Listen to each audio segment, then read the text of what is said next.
This is the morning of my 11th anniversary. I first connected with my wife in spirit, Abby, on March 10, 2010. And in the previous entry, I talked all about that, but I don't want to go by without mentioning it. Now, I haven't had near enough sleep, and I haven't had anything to eat this morning. It's about 7 or 8 after 5 in the morning. So we're going to have probably a lot of pauses. This is going to be pretty disorganized. On the other hand, I think a lot of my stumbling and especially my inability to remember things is just nervousness. I just blank in front of the camera when I'm trying to remember things. So we'll see how much is what. But yesterday, I talked about a past life memory that came to me many years ago when I first started my research around 2010. I'd have to look it up, 2011. Or earlier, it might have been 2009, when my researcher at that time asked me by email, did I remember anything about Abby's funeral? And I was in the process of typing, no, I didn't. And suddenly images started to come to me, and I just typed them out as they came to me. None of this was under hypnosis, understand? And one of the things I remembered, as I said yesterday, or day before, whenever I did that entry, was yesterday, that I remembered staring at a bronze figurine of a dancer in a pirouette. And it was about that tall. It was under a bell jar. I didn't mention, but the bell jar had no top on it. You know, some of the bell jars have a little handle on the top. This did not. And I assumed that it was because it was in what I take to be the Peasley Garrison House, which is where the reception was held near the cemetery. I assumed that it belonged to that house. And when I had my psychic reading that brought me together with Abby on March 10, 2010, I asked her about it, and she said the figurine I saw was brought back to her mother, cherished by her mother, and by Abby, gave to her mother. Looking at it, I remembered how much Abby loved it. Rare treasure. Now that I just assumed that was just all made up, you know.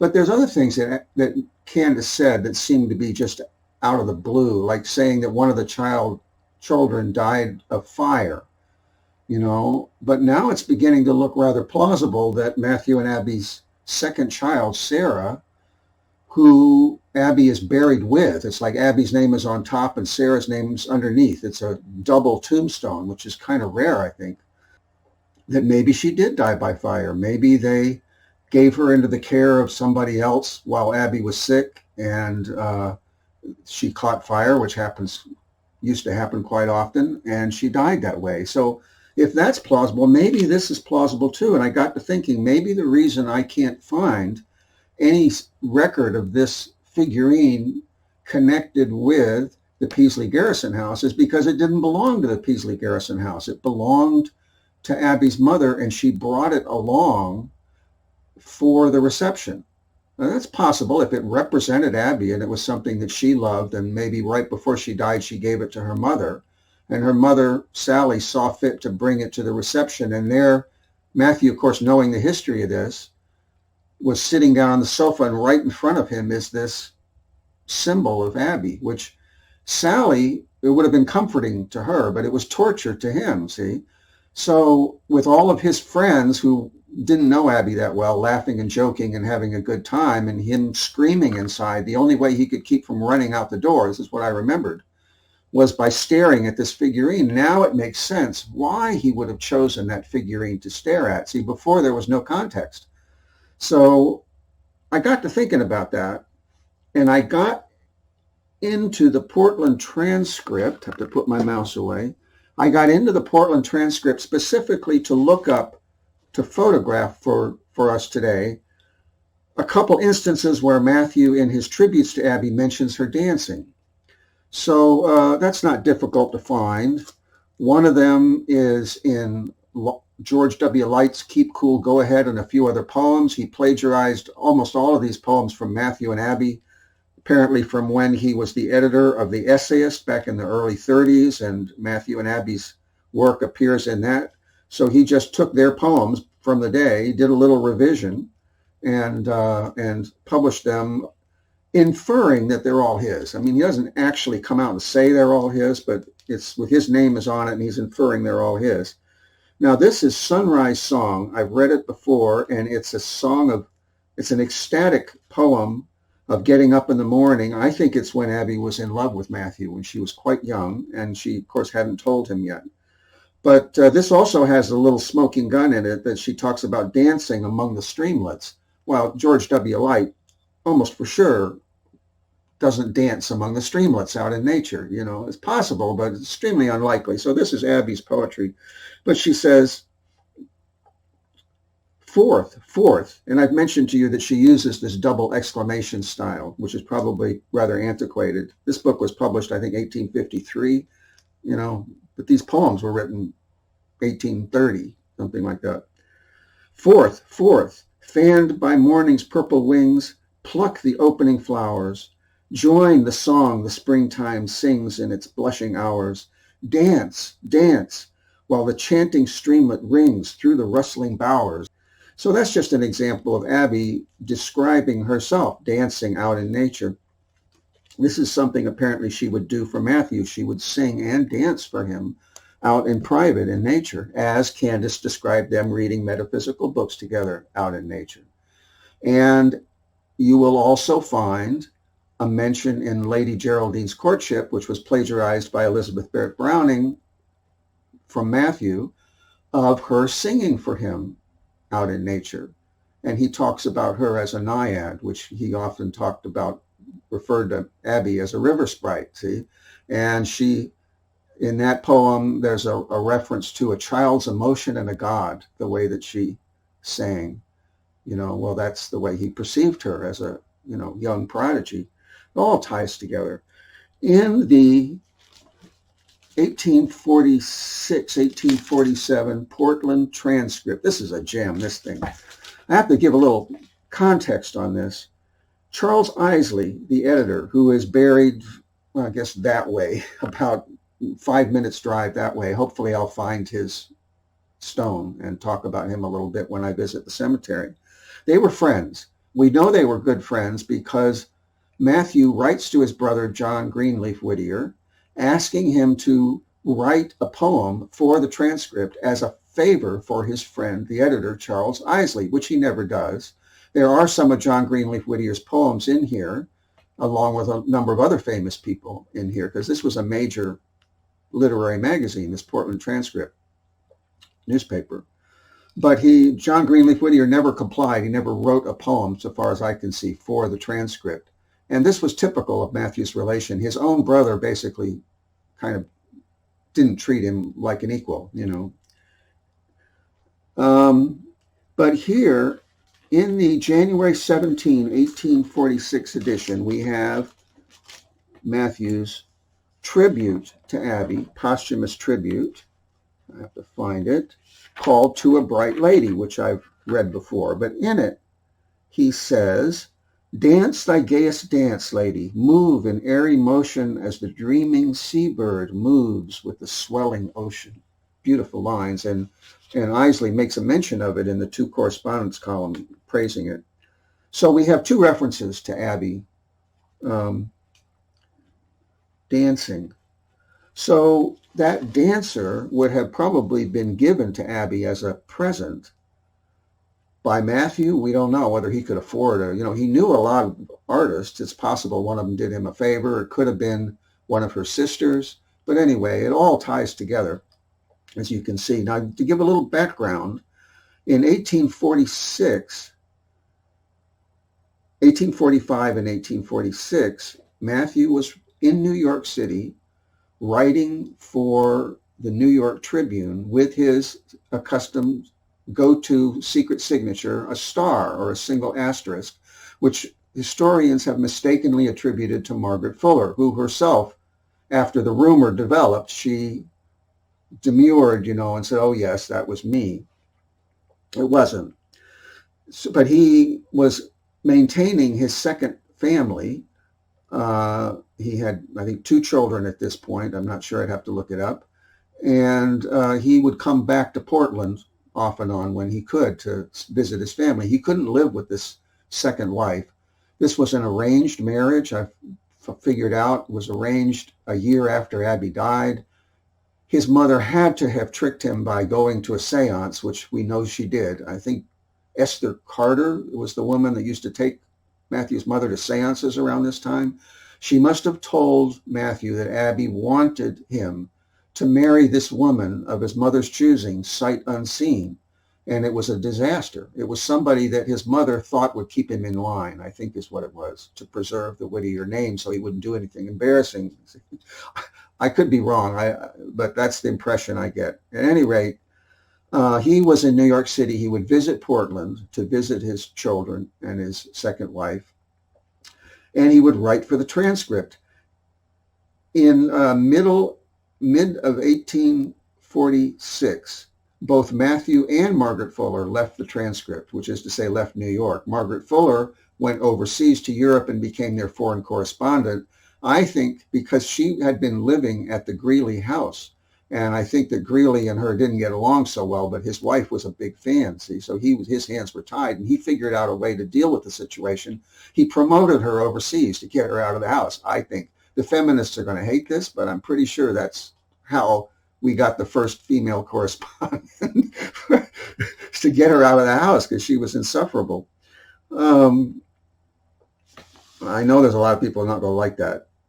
But anyway, Matthew, at this point, went to the New Orleans Delta in New Orleans, the Daily Delta, and wrote the lowest, most menial job on a newspaper, the police reports. You know, when somebody gets arrested and brought in and arraigned, you know, the reporter would write it up, and he turned that into real literature the way he had done in 1834-35 for the New York Transcript under Asa Green. But in the meantime, he kind of stopped by Portland on the way, I think. And then afterwards, on the way back, he came back to Portland. And there's a mention in the Two Correspondents column, what looks to me like Charles Isley is anticipating Matthew coming back home, which if I've got it marked, I'll mention that.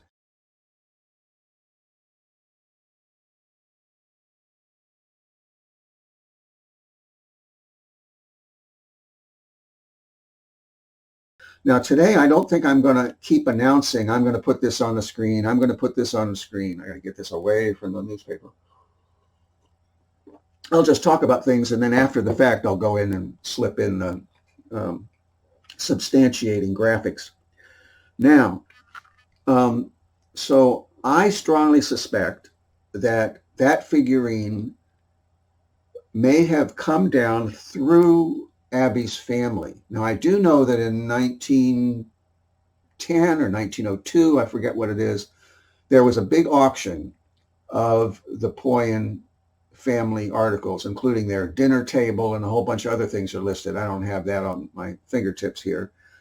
But that figurine could have been sold in that auction, in which case it's just spread to the winds. We have no idea where it is. You can't find one online. I've searched. It's very difficult to find one that looks like what I remembered, which is to say a brass figurine of a dancer pirouetting about that tall, and it was in a bell jar. I put together something for my book that's kind of a very rough approximation, but they're hard to find. So if it got sold in that auction, it went out to the public somewhere. On the other hand, it could have gone into one of the families, which is the Patton family, the Palmer family, and the DePoyen or Poyen family. I've been in touch with a descendant of the Poyen family, an artist named Jennifer DePoyen, if I remember correctly, who was very nice. And but she indicated the only heirloom they have is a ring with the family crest on it. So I don't think I'll try to get back in touch with her. Also, at this point, I'm very easily Googled. And if I ask anybody about something that I remembered from a past life, they're going to balk. This is the problem with, you know, skeptics want extraordinary evidence for extraordinary claims, but people are so afraid of reincarnation, they won't give you the extraordinary evidence. It's like pulling teeth to get people to cooperate. So you have one hand tied behind your back continually, if not both hands. You know, you have to somehow, and here I'm trying to be strictly honest, which I've been for years and years and years, and yet I can't come right out and say, you know, I remembered this from a past life. Can you look for it for me, in your family? There's no way they're going to cooperate. It's a problem. So anyway, I got back into this Portland Transcript here. and I started noticing some things. I found more of Matthew's work and more of Matthew's pseudonyms than I had known about.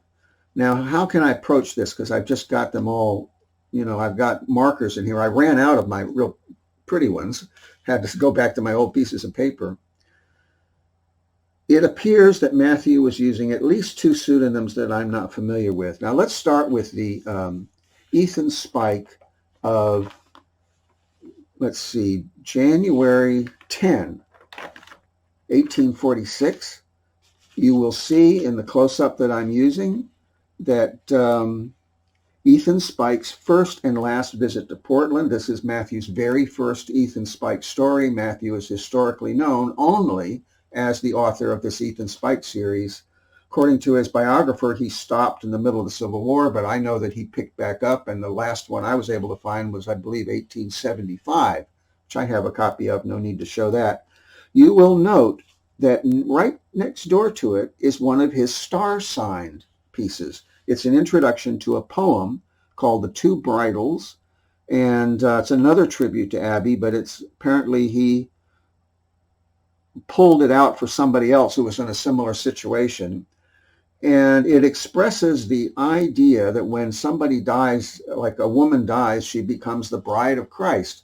I don't know where he got that, because as near as I can tell, it's nuns that become the bride of Christ, not just any woman who dies. But I think he was disturbed by the idea that Abbey was now the bride of Christ, because he was very jealous.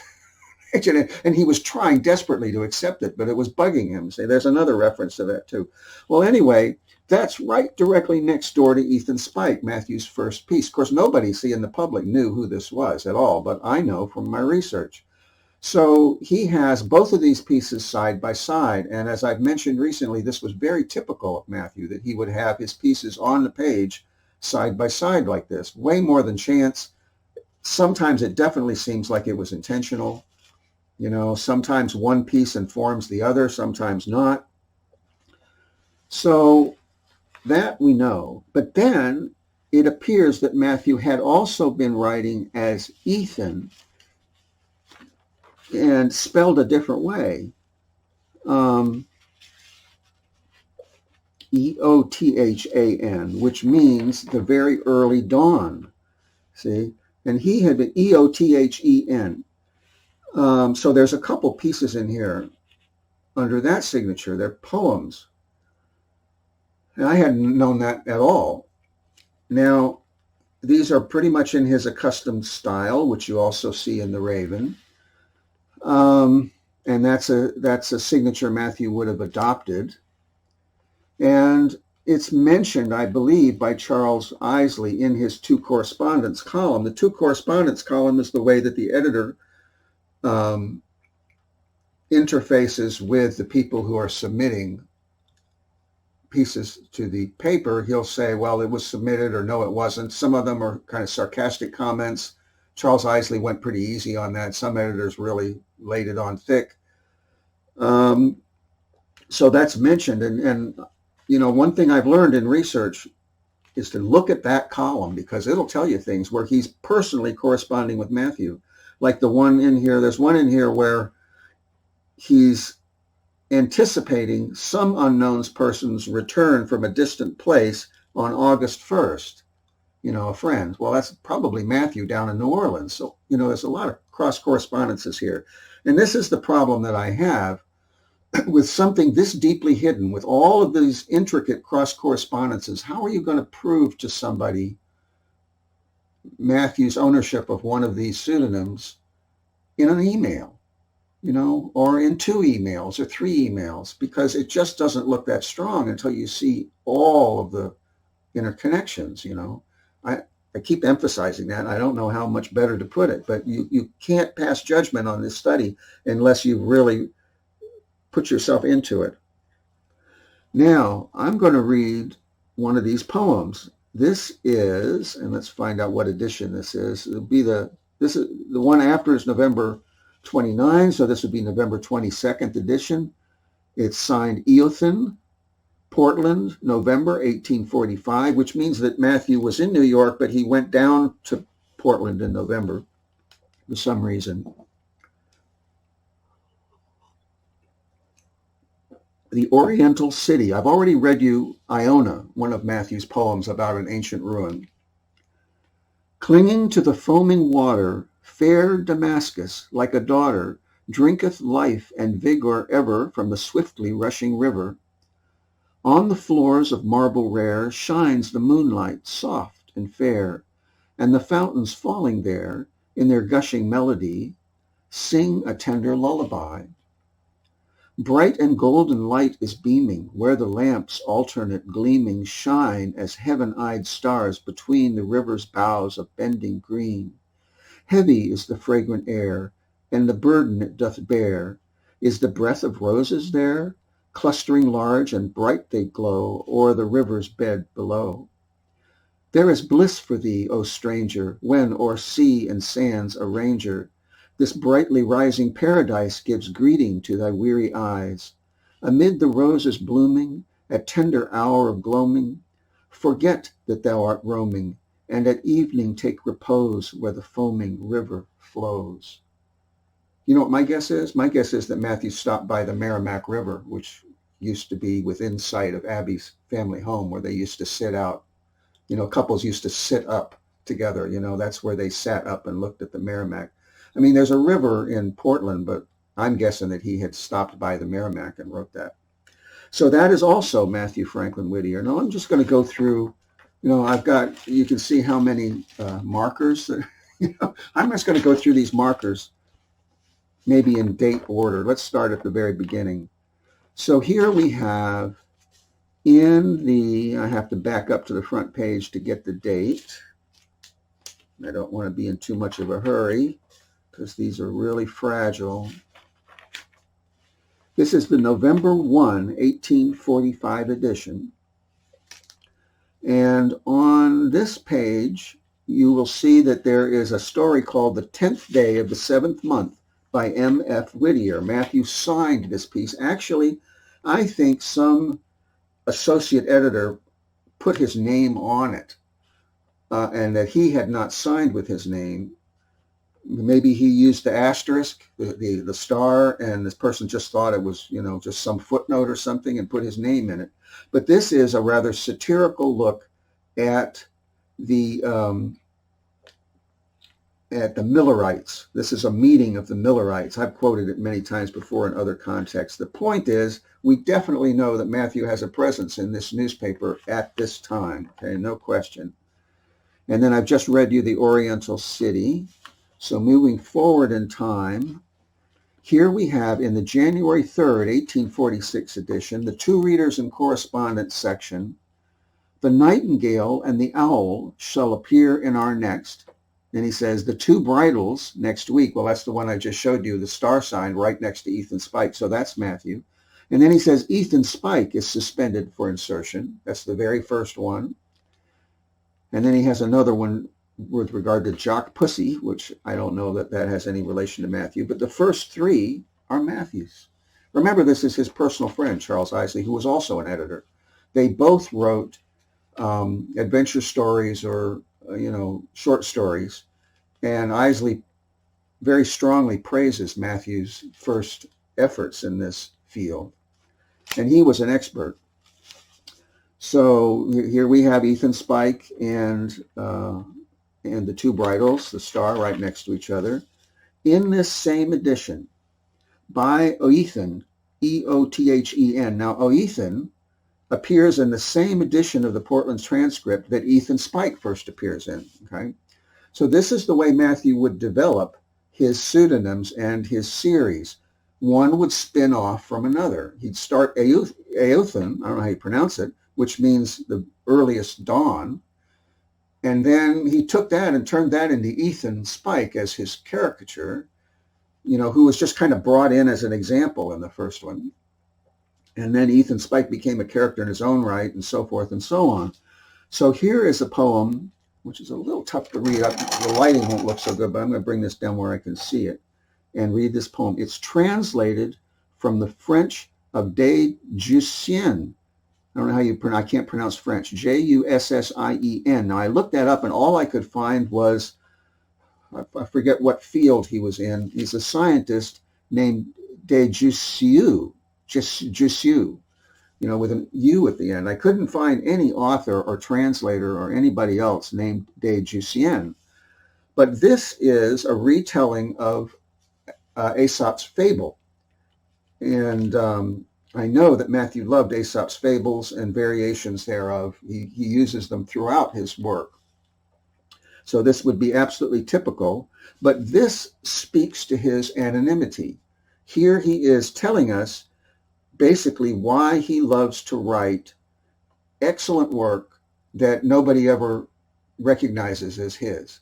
Okay, he's addressing this issue in this parable, in this Aesop's fable, which he has now rendered apparently from the French. Now I know that he translated La Fontaine from the French because he and Abby published a little book of La Fontaine, and later on, after she died, apparently he gave it over to his friend Elijah Wright, who then published all of it. I have copies of those. But here I don't know if he didn't want to say that he'd translated from La Fontaine, because La Fontaine's version is different. So I don't know where he picked this up. In a lone and darksome grove, a nightingale her tale of love was telling.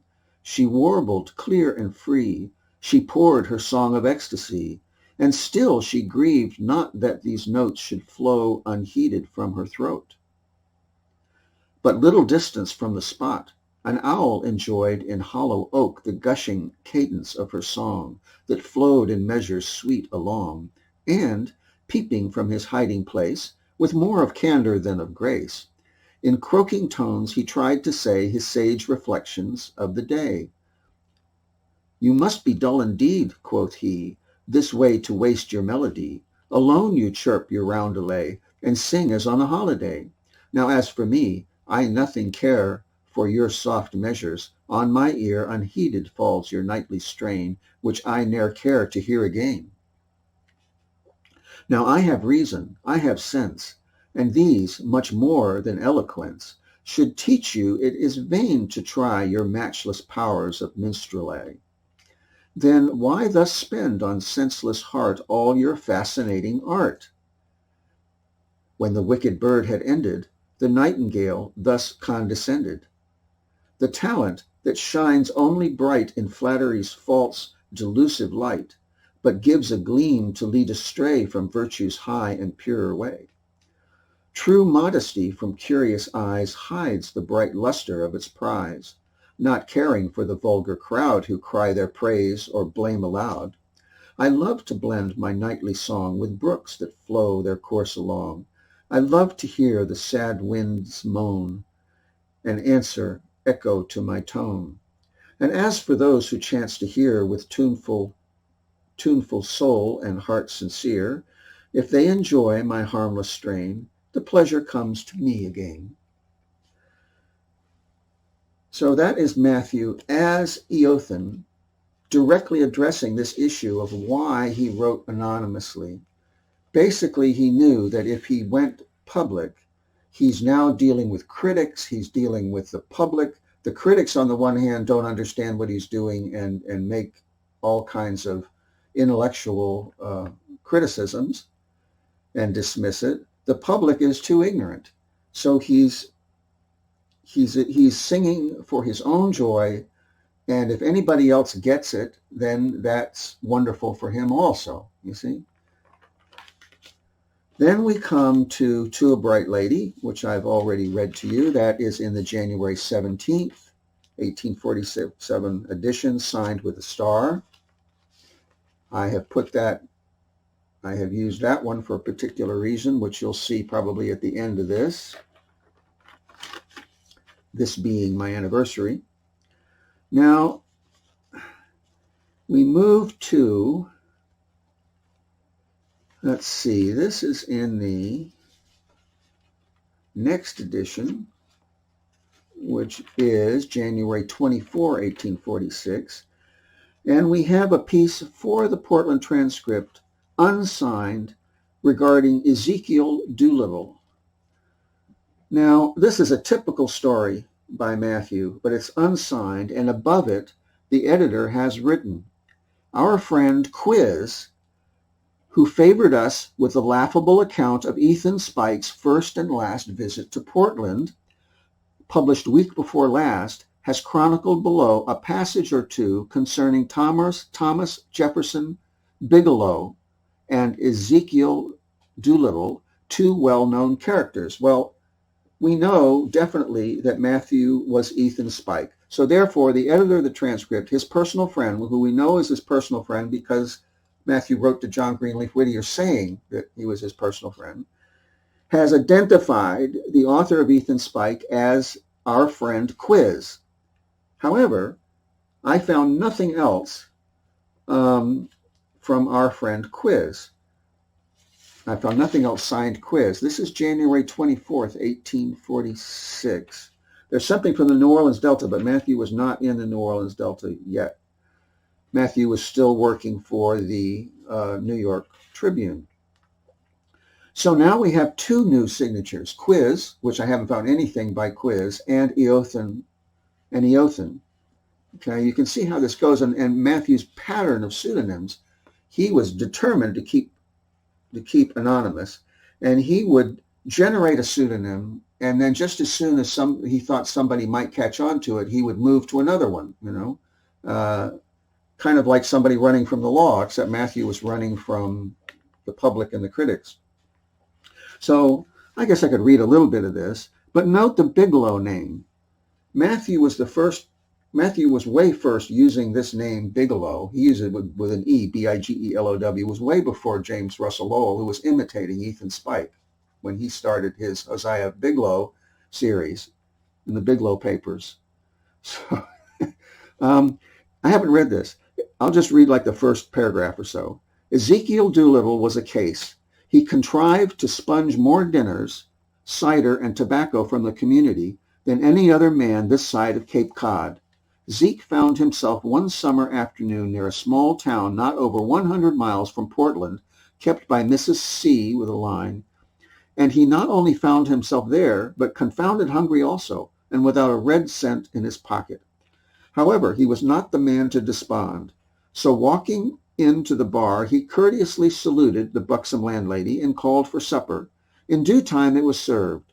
One glance at the neat array was sufficient to inform Mr. Doolittle that his hostess was one who prided herself upon the virtue of cleanliness. Now, this very much reminds me of something that Mathew had written for the New York Constellation.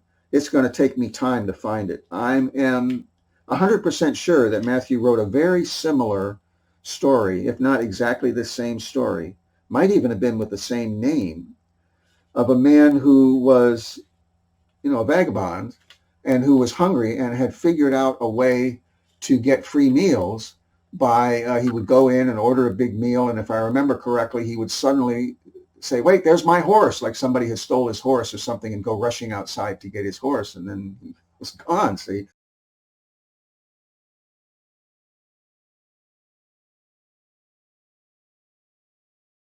So this may very well, it says written for the Portland Transcript, but it may very well be a rehash of something he had written when he was editing and writing for the New York Constellation in 1830-32. Now I'm going to move on to my next marker. Here's another poem by Eothan. I think this is the last one I found, if I'm not mistaken. And this is typical of some other poems I've seen Mathew write, where he's encouraging a friend and encouraging himself at the same time. This is kind of an encouraging call to action with religious overtones. And I will read this one. When I pause, it's because it's really tiny type and I don't have this light cranked up really high. And sometimes I just can't make out a word. Rest not, in all caps, written for the Portland Transcript. Rest not, brother, all around thee sounds the cry of sorrow. Real trouble now surrounds thee, and though pleasure long hath bound thee, thou from thine own hearth must borrow strength and kindness for the morrow. Brother, all is wealth and splendor within thy stately hall, and a light than day more tender gleams along thy pictured wall. Yet there is one dark offender, thy sad heart, amid them all. Spread the casement to the sunlight, greet the air of heaven. Then think of those in sorrow's night. Send forth thy wealth, which brings them might, to the suffering who have striven. Give from that which hath been given. Brother, though with thee abides not red gold of magic spell, though around thee there resides not that which the thoughtless love too well, hear the sorrowing, and deride not what their sad eyes so plainly tell. Rest not, 'tis the moan about us from lips of misery. Pale, they say, parentheses, oh, do not doubt us. We ourselves and all without us must listen to the echoing cry, which the air bears slowly by. Sadly hearing this one token from poor humanity, we feel that all which is thus spoken calls for the heart's best sympathy, for faith and love that live unbroken through life and through eternity. Eothan, February 1846. That is Mathew Franklin Whittier. And let's see, we have a couple more here. And what am I wanting to pay attention to on this page? I don't know what I was marking on this page. Honestly, I don't. Well, let's see. There's, oh, okay, I know what this is. This apparently is a silly call and response. Mathew would write a poem, and then it would be, I'm going to get this out of the picture. Mathew would write a poem, and then he would write as the other person. He also did this with Patty Pumple and Peter Pumple many years later. So he would create a character, and then he'd create another character that answered the first character, and it was all Mathew. See? I don't think he's the only person that did that. I can't read all of this, but this says intercepted correspondence. So it was typical of Mathew to always use correspondence and kind of put his literature in correspondence, pretend correspondence. You will find, if you look up Lady Geraldine's Courtship, he did that with that poem also. This is not a convention that Elizabeth Barrett Browning used. This is a convention that Mathew Franklin Whittier used over and over and over from his very earliest pieces, that he would put poetry as correspondence and Ethan Spike as correspondence, you know. So it says intercepted correspondence. How the following letter came into our possession, it matters not to the reader. By the same means we obtained this, we shall probably obtain the answer. So Charles Isley, Mathew's friend, has both of them, you know. And let's see, I won't read all of this. It's signed T.S. Thomas Sobersides. It says, from Mr. Thomas Sobersides to his friend Fred, both of which are Mathew's characters. And basically the gist is that Thomas Sobersides thinks that his friend Fred, who is too old now to be doing this kind of thing, was cutting up at the ball, at the dance. And he gets an answer back. So he says, I saw you at the ball last night. The scene was quite entrancing. But really, Fred, it seems to me you're much too fond of dancing. Remember, Fred, you're growing old. 36 last October. 'Tis time to put off childish things and grow sedate and sober. So that's Thomas Sobersides. And then in the March 7th, 1846 edition, we have Fred's answer to Mr. Thomas Sobersides' letter of advice. And he says, I read your letter of advice while I for bath was dressing. With one pump on, the other off, 'twas really quite impressing. I stowed it in my vest again to read when ball was over, but used it ere the night was through, a billet doux to cover. I don't even know what that means. I'd have to look up. I don't know French. Good heavens, Tom, what can you mean? You're not in earnest, surely, in what you say about my age, although you write demurely? 'Tis time to put off childish things, quote unquote. I am by far too greedy of fun and frolic. In sooth, sage Tom, I think you're growing seedy. Why, man, I haven't reached my prime, and shan't this side of 50. And many a year past then, I trust, will find me young and thrifty. 'Tis time enough to think of age when one cannot conceal it. The old scytheman will nudge you so that you will be sure to feel it, and so on. Yours, Fred, it's signed.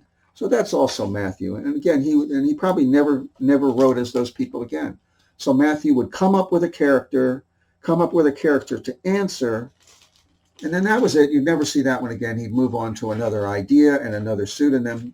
But there were a few that he continued to use throughout his life, and the star in tribute to Abby was one of them, because Abby loved the stars, and there's always mentions of the stars in his work.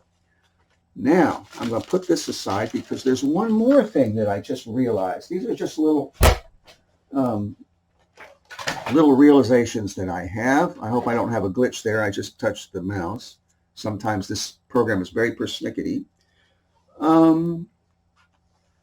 Here is American Review, not the whole year, as I once said in one of these entries. I'm going to push this up now so I get a little bit kinder lighting. It's the first half in which the raven appears. And here we have the raven.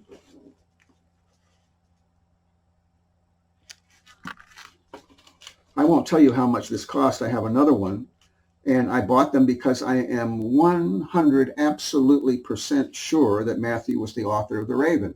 So while I can still afford one, I thought I'd get a couple. Actually, another one came through and I said, what the heck?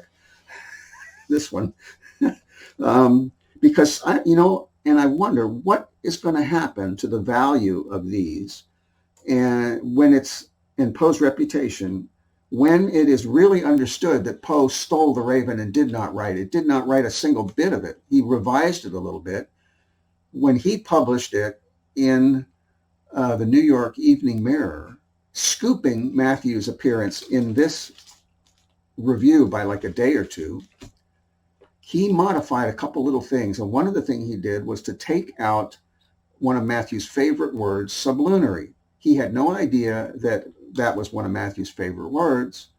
He had no idea that I would reincarnate, find 2,300 of Matthew's works, digitize them all, that there would be a search function in Windows Explorer, and that I would be able to give you a figure for how many times Matthew used the word sublunary over his career, which is about 22.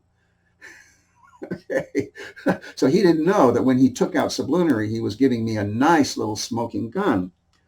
But in here, I've already mentioned that the purple curtains comes up in here. It also comes up in Lady Geraldine's Courtship, and scholars have puzzled over why these two lines seem identical.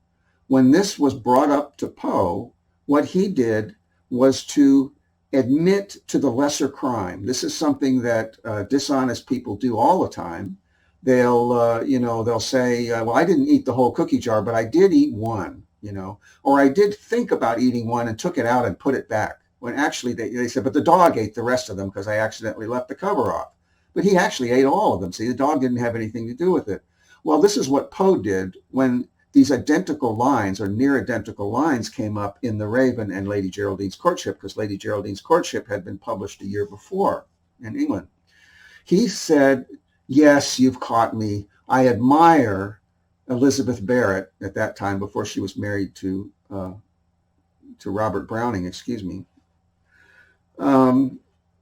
He says, yes, I admired Elizabeth Barrett so much that I practically borrowed one of the lines and the entire meter of her poem, Lady Geraldine's Courtship. And he put a glowing tribute to her at the beginning of his compilation, The Raven and Other Poems. It was all bullshit.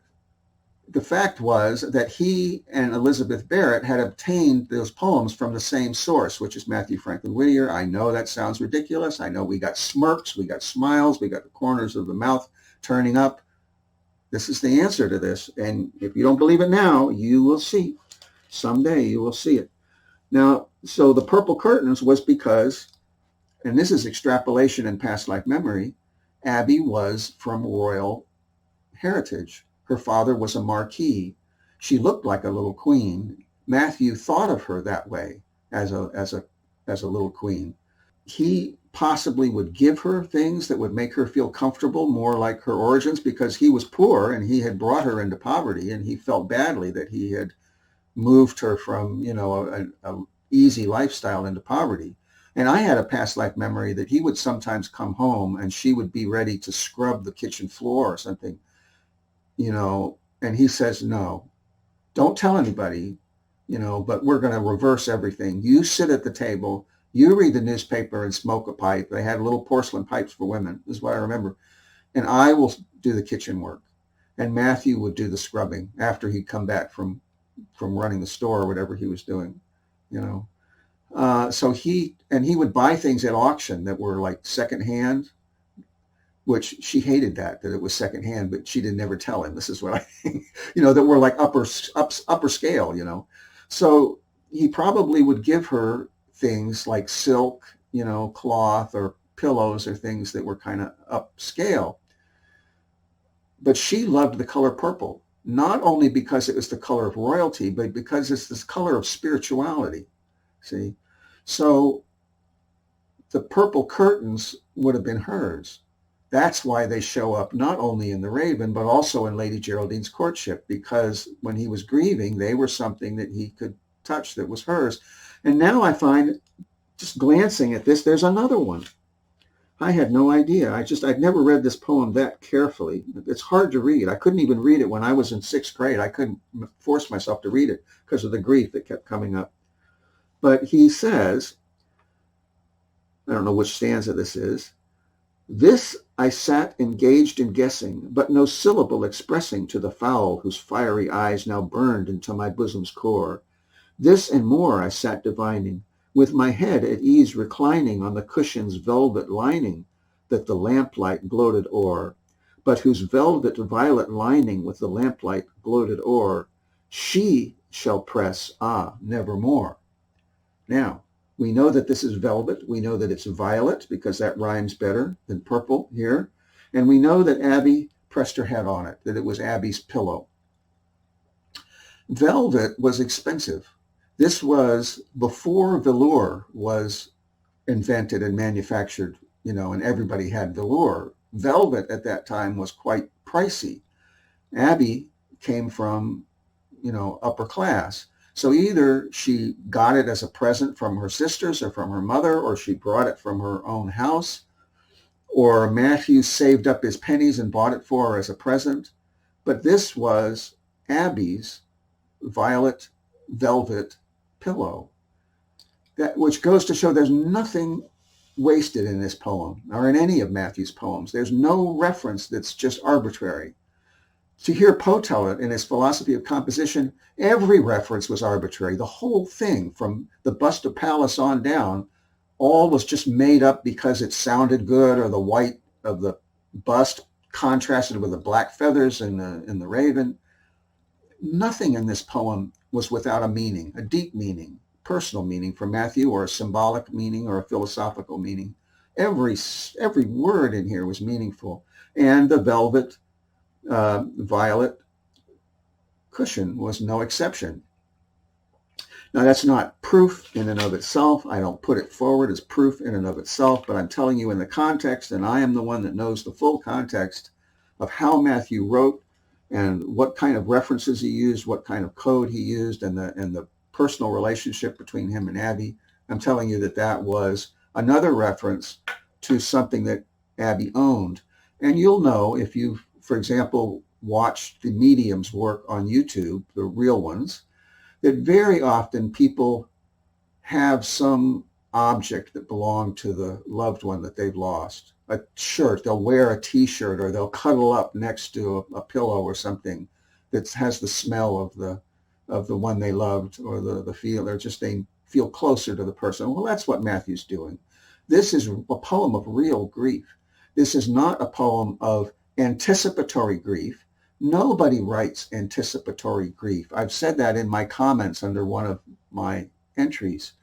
I have a master's in counseling, and I studied death and dying, and I'm telling you, nobody writes this convincingly out of anticipatory grief, and nobody who loved their wife would ever publish a grief poem about her death as though she had already died when she was struggling to live, with tuberculosis, unless they were really cruel, which is to say a sociopath. So right there, encapsulated in that one little snippet, that one little scenario, we see that Poe is a plagiarist and a sociopath. He could not possibly have written this poem because he wasn't really in grief. And he could not possibly published it unless he was very cold-hearted and thoughtless. Okay. But to Matthew, this is a mention of something that Abby had rested her head on, that he now rests his head on as he confronts the physical seeming finality of death embodied in the raven. So there we have it. I don't know how long this one came out to. That's really all I have to present. I didn't do too badly, I think, considering that I haven't slept and I haven't eaten. I really do think that an awful lot of my difficulty in remembering things comes from nervousness. Again, I blank, and so when I'm sitting here, sometimes I sit here and I just cannot remember a word or a name. And some of that is just from nervousness. Anyway, I don't know if anybody will find this interesting now. I suspect that in posterity, when I'm taken seriously and my work is respected, that people will find this quite interesting. At any rate, it's sort of, I like to do things in real time, spontaneously. And I had just discovered these things. Now I've got my work cut out for me. I have to key them in and put them in the database and cross-reference things and whatever, photograph them. But I like to do things in real time. When I read those poems, that was the first time I read those Eothan poems. I could have run across something that would totally preclude it having been Mathew Franklin Whittier's work. I knew it was his, so I really wasn't too worried about it, but I could have. And that adds a little spice to it, that I'm doing what the paranormal writer Chris Carter, who didn't coin the phrase, but he talks about falsifiability. In other words, if it's impossible that you could ever come up with evidence that your theory is false, then that's not an authentic scientific theory. See, it's only authentic if it could be proven wrong. Well, I could very easily have read that poem and come into something that clearly precluded it being Matthew's authorship. There's any number of things like cruelty to animals or pro-slavery or it being, well, if it's the wrong sex, Matthew did write in drag sometimes, so that wouldn't be. But there's a lot of things that could preclude Matthew. For example, if he says that he was living at the time in Portland. Well, he wasn't living in Portland. He was living in New York City and visiting Portland. So that would have been a done deal there. So nothing of that sort came up. Quite to the contrary, it's exactly what we would expect from Matthew, who's still grieving Abby 4 years after her death, or 5 years after her death, and not wanting to hurt his present wife by, openly signing those pieces.